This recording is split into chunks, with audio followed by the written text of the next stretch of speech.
The kids were crying, their parents tied up on their knees, tears streaming down their faces, surrounded by 10 of us. No place to run, no chance to beg. They knew what was coming. But me? This was just routine. What kind of person am I now? I feel nothing. My leader nods, and just like that, their souls vanish. This is the story of a heartless man, one filled with many regrets. I was around 17 when my mom sent me to work in a popular mine. She said hard work might straighten me out. I'd been skipping school, stealing bikes, breaking into cars, too many nights out, too many warnings. I was a kid with problems I didn't know how to face. So she packed my things and put me on a bus, said the mine would teach me discipline. The town was small, dusty, quiet. The locals gave me food and told me scary stories at night. Older dads worked the mines by day and processed drugs at night. No one talked about it, but everyone knew. That's when I met Lewis, same age as me, new sneakers, cash in his pockets, girls on his arms. I asked him how he did it. He smiled and said, "You want to learn?" The first job was supposed to be easy. He handed me a pistol. It felt heavy. Said we were just robbing an old lady who ran a street stand. Scare her, grab the cash, run away. I didn't plan to hurt anyone. I really didn't. But when I snatched the purse, a man, maybe in his 50s, stepped in, tried to stop me, tried to do the right thing, yelled something in Spanish I couldn't even understand. I panicked. My finger twitched.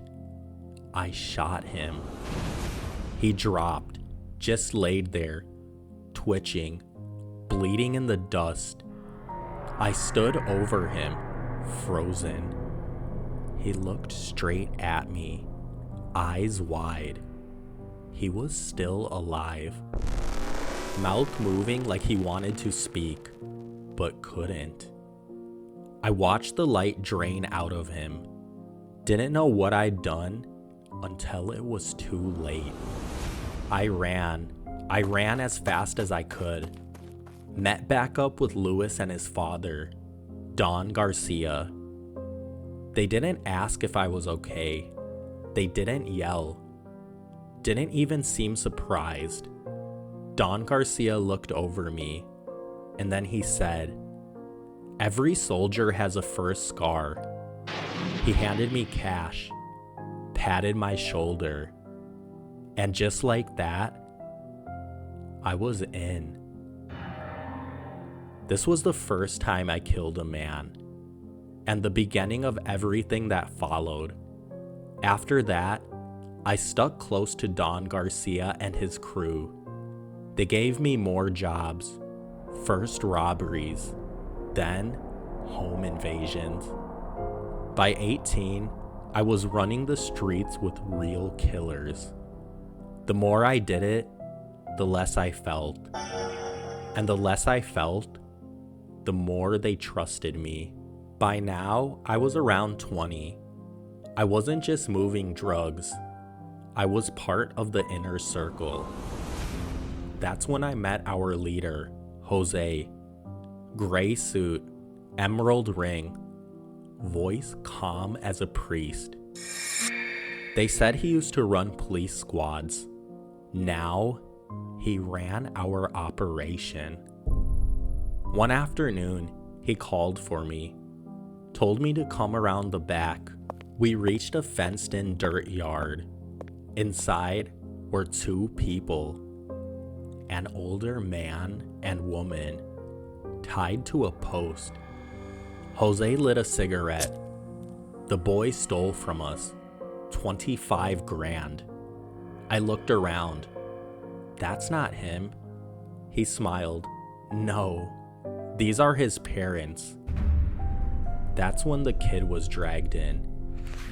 Skinny, face bruised, looked like he'd been crying all day and night.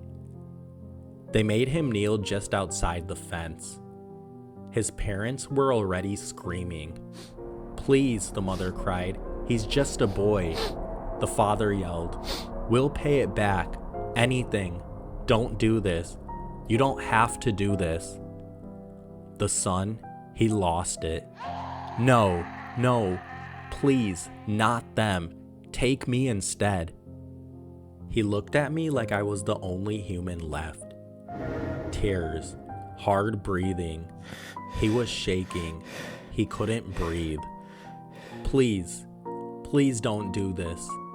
I'll fix it, I swear. Jose ignored him. He opened the gate. 3 pit bulls walked in, calm, tails wagging.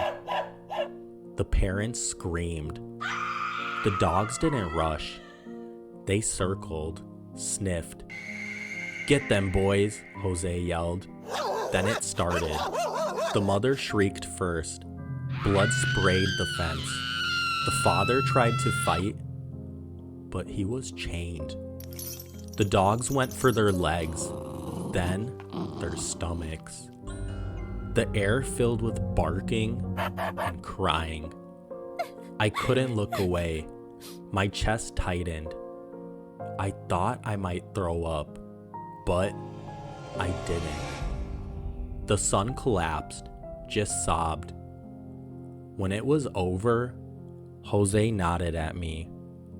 I walked over to the boy.